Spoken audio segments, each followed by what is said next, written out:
asked about 10 different people I knew back in America, all of whom were at the absolute height of their different fields. Are you happy?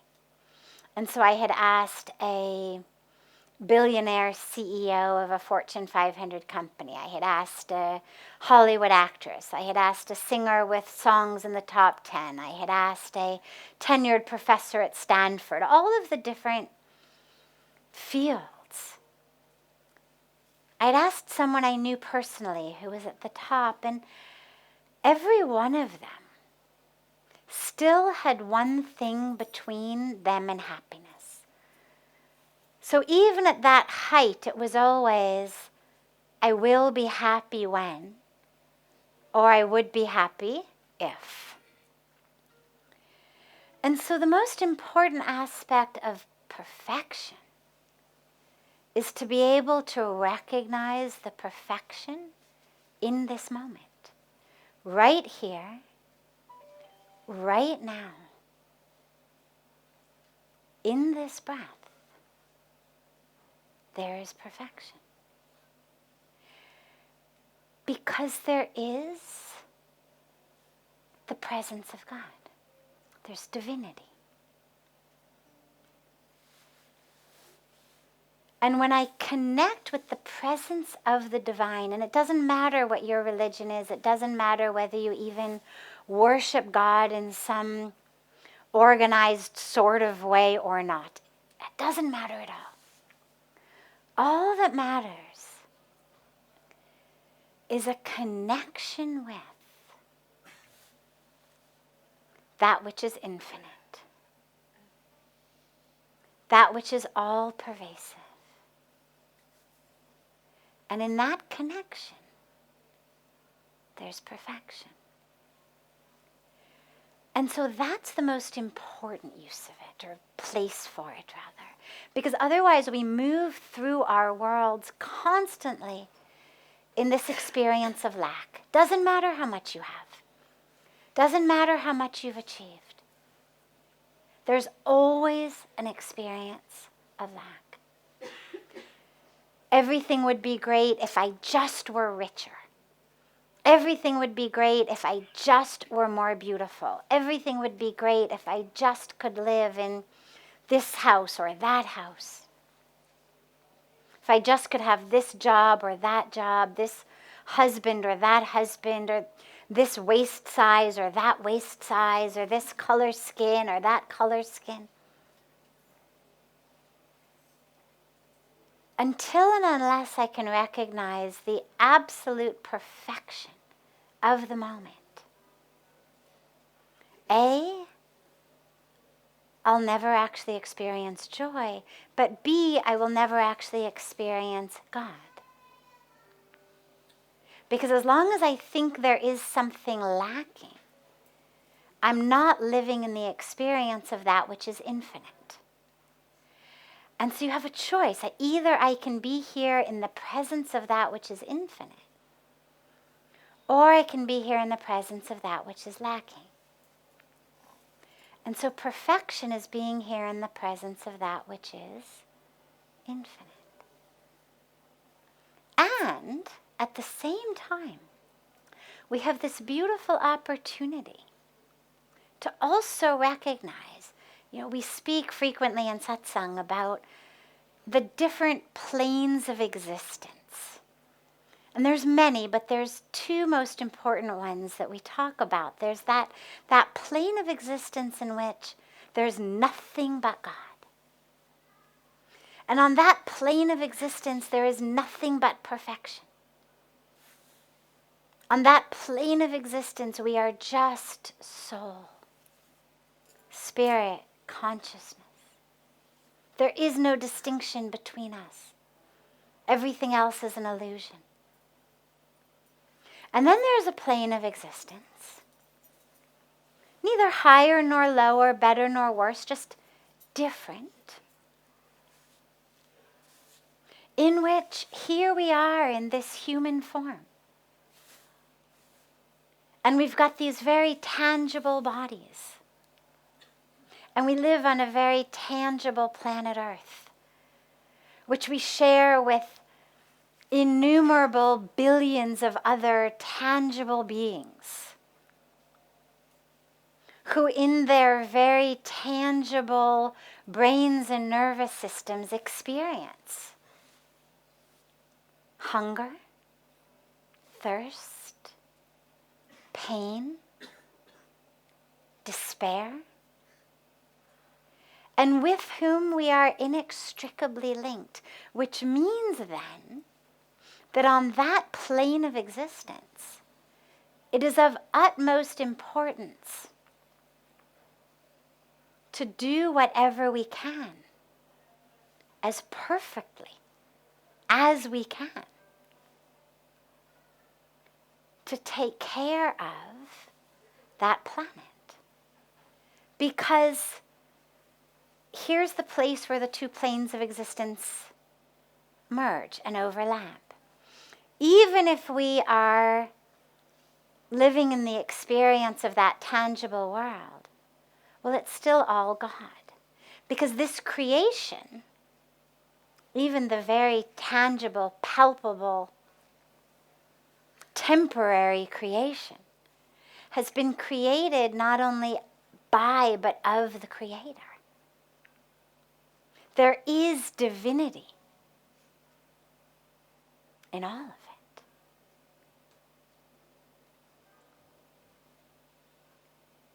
In the water, in the flowers, the trees, in the air, in the soil. It's all sacred. And we know that there's a beautiful teaching in the Bhagavad-Gita where Lord Krishna says, whatever the devotee offers me, patram pushpam phalam toyam. Is it a leaf? Is it flowers, fruit, water? Whatever the devotee offers me, with love and devotion, I take it with love. I accept it with love. And so if the divine is telling us, and what's interesting is he doesn't say anywhere, whatever the devotee worships me, or offers me, a car, a mansion, jewels. He's listed 4 things.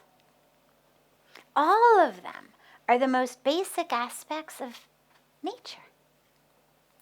Surely out of one he could have said a Mercedes, a leaf, a flower, maybe a Mercedes, maybe a mansion, maybe a diamond, maybe gold. But he didn't. 4 out of 4.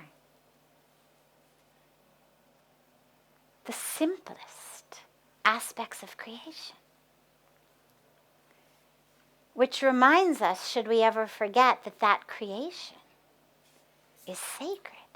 If it's that which we offer to God, it is sacred. And so, in our experience as matter, amongst matter, it's also essential to move through that world with as much perfection as we can.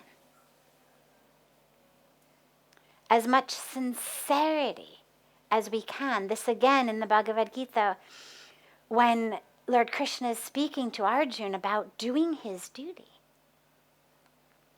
And Arjuna says, well, I could die. Look, we're outnumbered. And it's so interesting because Lord Krishna is God. He knew what was going to happen. But he didn't say to Arjuna, and to me this is very, very significant, he did not say to Arjuna, don't worry. I can see the future. I know how this thing is going to turn out. You're going to win. Yeah, it's going to be messy.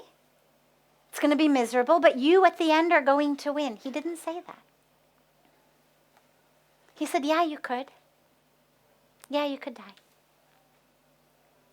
But to die in the fulfillment, in the absolute, sincere, full, perfect fulfillment of your dharma, of your duty, is infinitely better than living hundreds of years, but not fulfilling, sincerely, perfectly your duty, your dharma. So the perfect fulfillment of that, you could say, is on that plane of existence, our absolute highest calling. But our highest calling on the other plane of existence, where everything is God, is simply to realize that. And so it gives us this extraordinary opportunity to actually live in the space of both planes at the same time. Everything is perfect. It's all God. And water the flowers. Plant trees. Feed the hungry. Treat the sick. Lift up the fallen. Clean the water. Do your duty. And the space of both of these experiences is where our ultimate awakening lies. And so the seeking of that, the perfect seeking of that, is our calling. But lastly, it's important also to realize that sometimes perfectionism becomes a way, it becomes a defense mechanism. Meaning, on a much, much shallower plane, so on neither of these two deep, beautiful planes, but on a much shallower plane, you find people, many of us have this streak, where it's every single thing has to be perfect, and if you're not perfect, I'm not going to accept you, I'm not going to love you. Where I'm judging you based on whether it's the perfection of every hair has to be in place, whether it's the perfection of how you speak toward me, whether it's the perfection of the work you do and hand in to me. The dilemma with that, of course, is it's always my model of perfection, right? I mean, there's no objective model from which I'm pulling from the universe. The scriptures haven't told us how a perfect report is prepared. The scriptures haven't told us how a perfect meal is cooked, what the perfect amount of salt might be, or the perfect amount of sugar, or the perfect number of words per page or space between lines. Scriptures haven't told us what the perfect waist size is, or skin color is.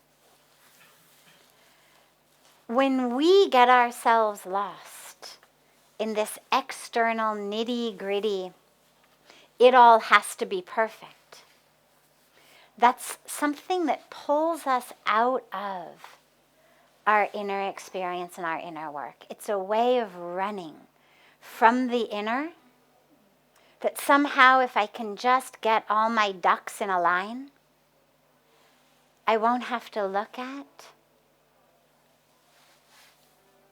the judgments I'm carrying, the ego I'm suffering with and causing others to suffer from, the jealousy I feel, the control I feel.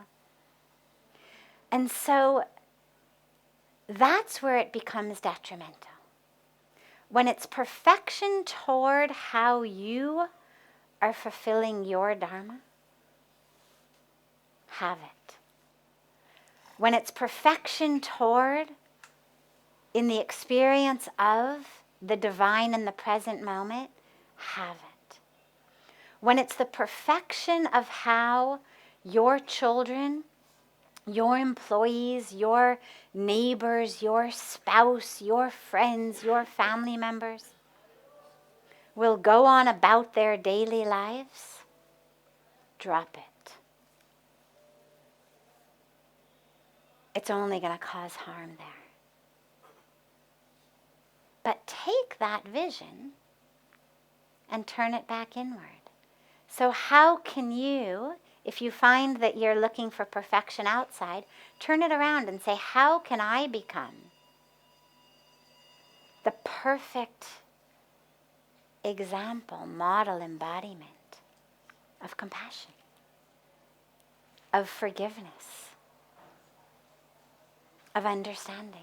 So in this moment, if I'm very angry and frustrated because you haven't done something perfectly, can I turn that energy back inward and say to myself, how can I experience perfect compassion in this moment? Perfect forgiveness in this moment? How can I experience the perfection of this moment despite whatever you may have done or not done? And then every moment becomes an opportunity for our own spiritual practice, rather than losing these precious moments focused on who's doing what and how they're performing.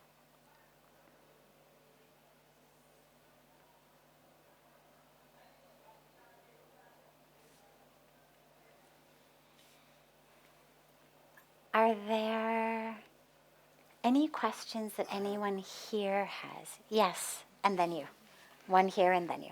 Yes.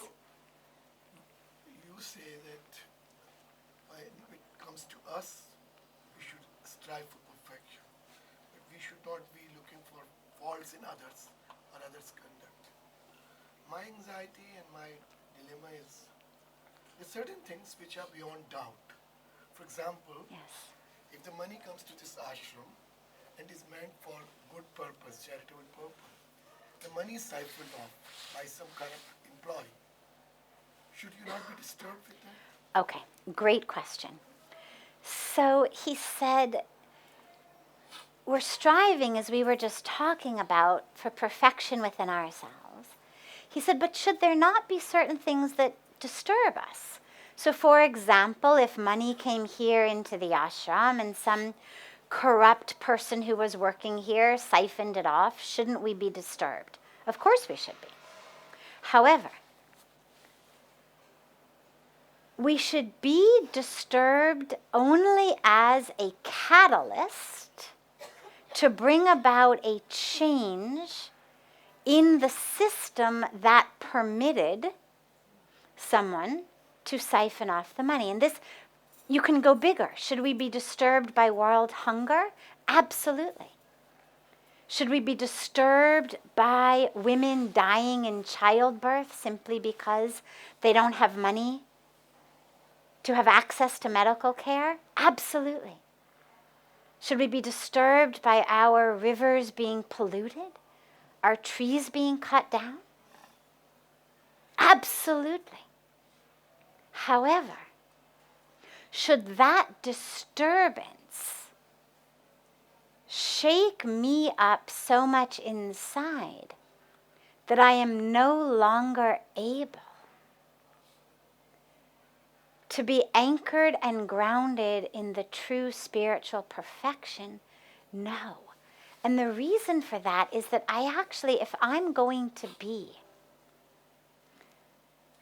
a useful, impactful, efficient agent of bringing about change in the world, the only way I can do that is from a grounding in peace.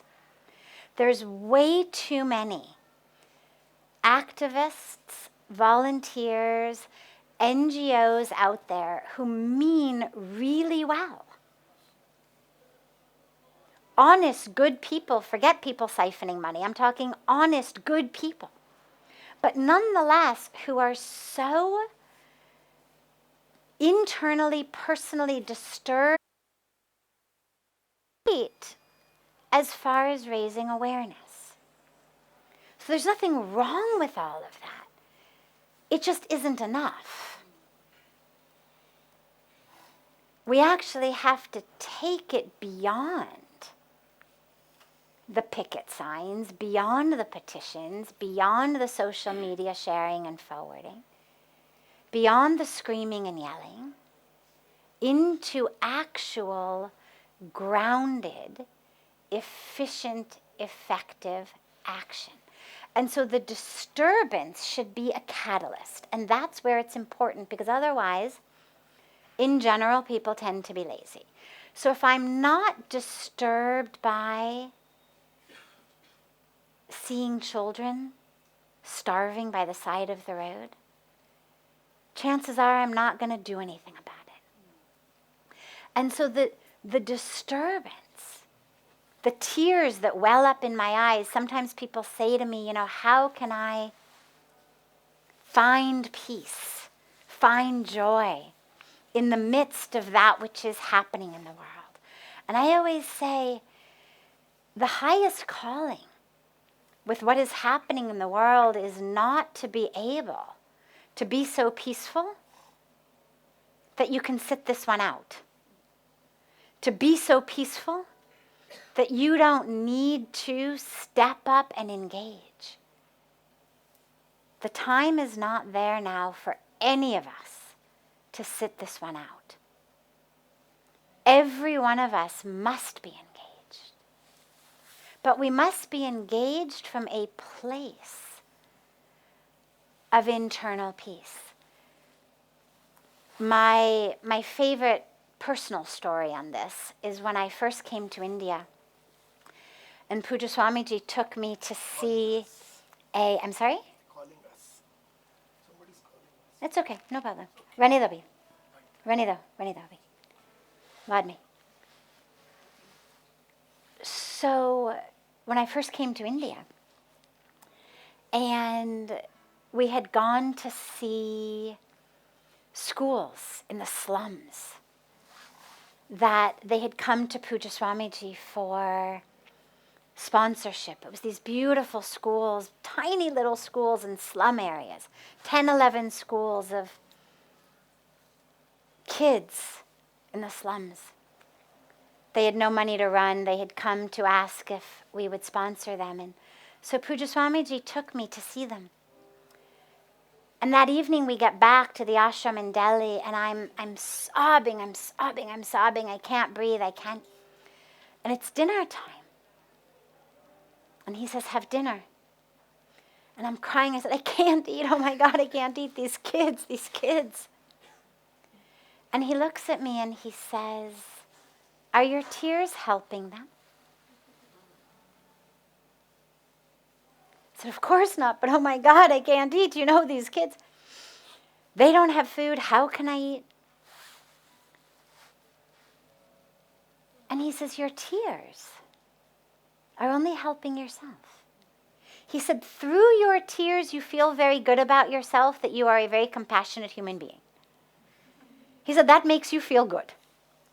But your tears are not actually helping the children.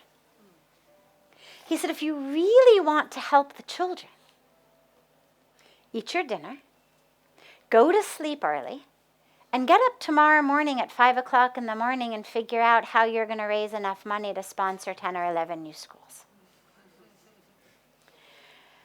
And I love that story because it's the perfect intersection of being disturbed as a catalyst, but not being able to actually be effective in my state of being disturbed, where I can't eat and I can't sleep, but actually needing to be able to find that peace, find that anchoring, find that grounding in which the divine flow of the universe can flow through us. At that time, it was very simple to know what was needed.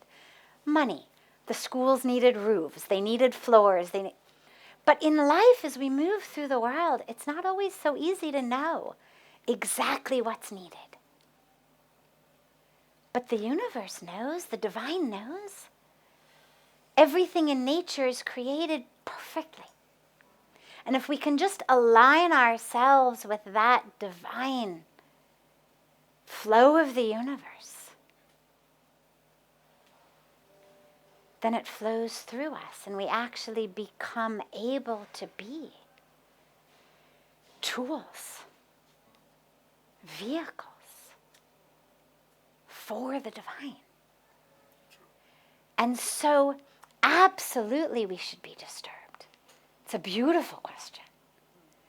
And May I sum up what I've understood from what you said? absolutely, we should experience that.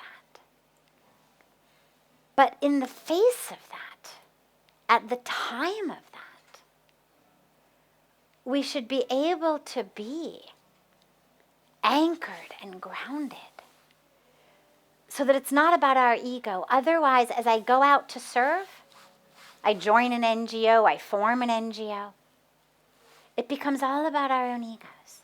It becomes all about, Puja Swamiji always says, logos and egos. Destroy so much of the important work that needs to happen in the world. And if we actually can work as clear vehicles, clear vessels for the divine to flow through, then, without that attachment to logos and egos, then we're able to eradicate, yes, corruption and thievery, but also violence, environmental destruction, all of that which is happening in our world, and for which each of us is actually being called to be a vehicle of transformation. So if you find yourself disturbed, if you find yourself sad, if you find yourself angry, don't try to push it away, but see how that can be a catalyst for action. But ensure that you, as the one doing the acting, are still grounded and anchored in the perfection of the universe. And then you'll be able to actually be able to serve beautifully. And lastly, we'll end with your question. Yeah. How does someone find their dharma, their purpose? And if someone has found it, how can they be courageous enough to live it? Because is it like okay that it should scare you a little bit in the beginning because you're walking away from the normal norm? Great. So how do we find our dharma? And is it okay if it scares us in the beginning? Because we're walking maybe away from what we thought. And for me, I always go back to the Bhagavad-Gita. Go back to different scriptures, but the Gita especially, because it's such an extraordinary provider of answers. And in the Gita, when Bhagavan Krishna gives the teaching of dharma, Arjuna didn't want to fight the war. It begins with him being scared. They give this beautiful description of not just his emotional state, but his physical state. His hair is standing up. Fear. And what's so, for me, important about this teaching is, a lot of us think when I find my dharma, when I find my purpose, it's going to be romantic. It's going to be glamorous. It's going to be really fun. Everybody's going to appreciate me. That somehow out there for me, there is a dharma. There is a purpose. There is a calling that when I do it, it's going to just feel great. And I'm going to be a great success, and everybody's going to love me, and I'm going to be on the cover of magazines, and it's going to be extraordinary, right? We have, especially in the West, as we sort of co-opt teachings from the East without the full depth of the wisdom. But you look at Arjuna, and you look at what Lord Krishna tells him. No, it's not going to be fun. No, it's not going to be glamorous. No, it's not going to be romantic. No, it's not going to feel good. No, not everybody's going to appreciate you. And it's what you need to do. And it's going to be scary sometimes. Because in many cases, it's not going to be, as they say, towing the party line. And whether the party is my family, whether the party is my culture, when we step out of that and we realize that we have a calling, a dharma, a purpose that isn't just exactly what our parents did or exactly what our culture tells us the model of success is, it's scary. I remember when I decided to move to India, rather when the divine universe decided for me and I was able to oblige, able to come. Everybody tried to tell me, you're crazy. You're crazy, don't do this.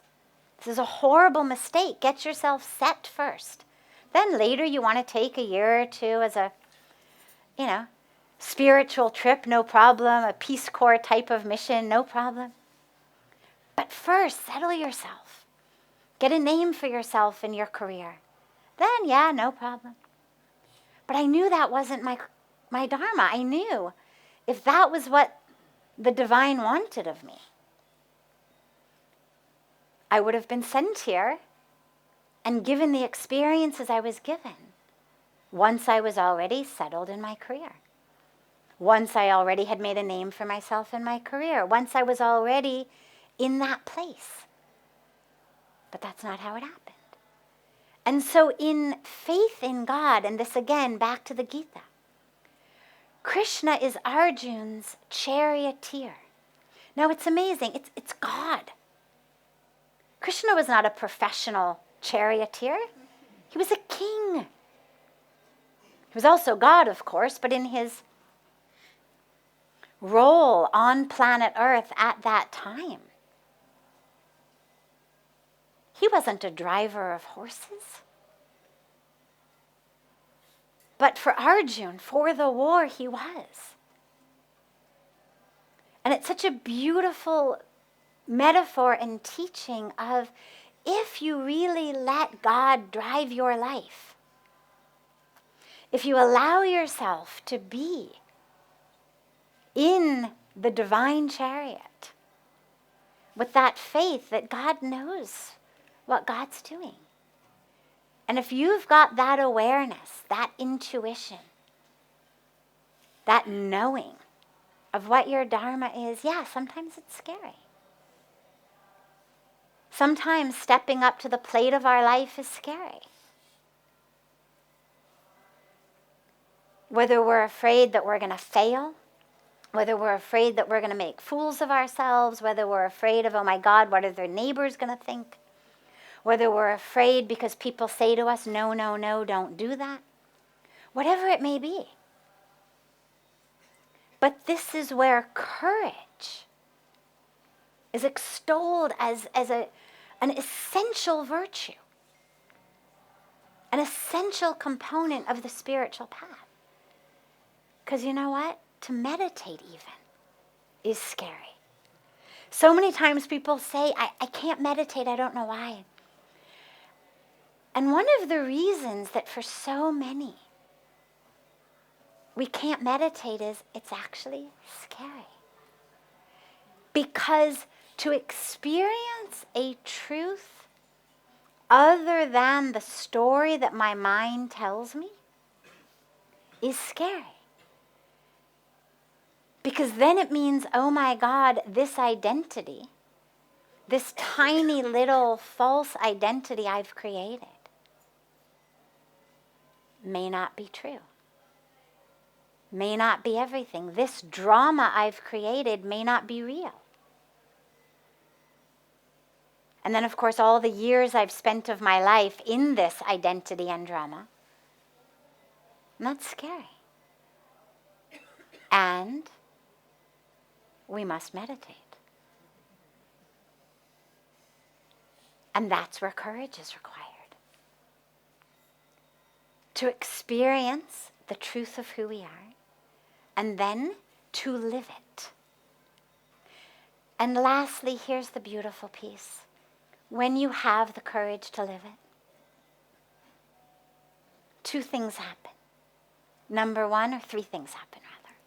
Number one, you have the experience of living your dharma. So you have that possibility of awakening, of enlightenment, of actually what you are here on earth for, of the experience of the truth of the self. And that's the highest calling. So you actually have the possibility of awakening. But something else happens also. You actually contribute to the awakening of those who were pulling on the other end of the rope. If you and I are pulling on opposite ends of a rope, and there's tension, you want me to be one way, I want to be another way, we're each pulling, and I let go of the rope, what happens to it?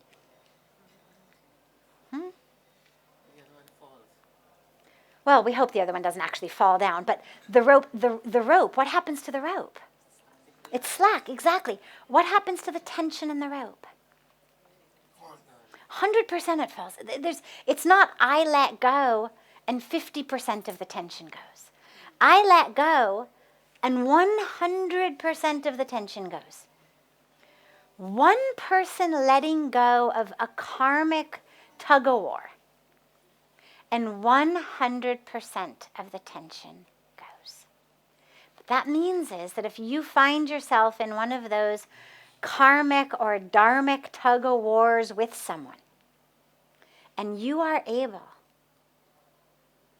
to let go, doesn't mean do what they say, but it means let go of trying to convince them, trying to pull them, and just live your truth. 100% of that tension dissipates. And you actually then become an instrument for the possibility of their awakening. It won't necessarily happen.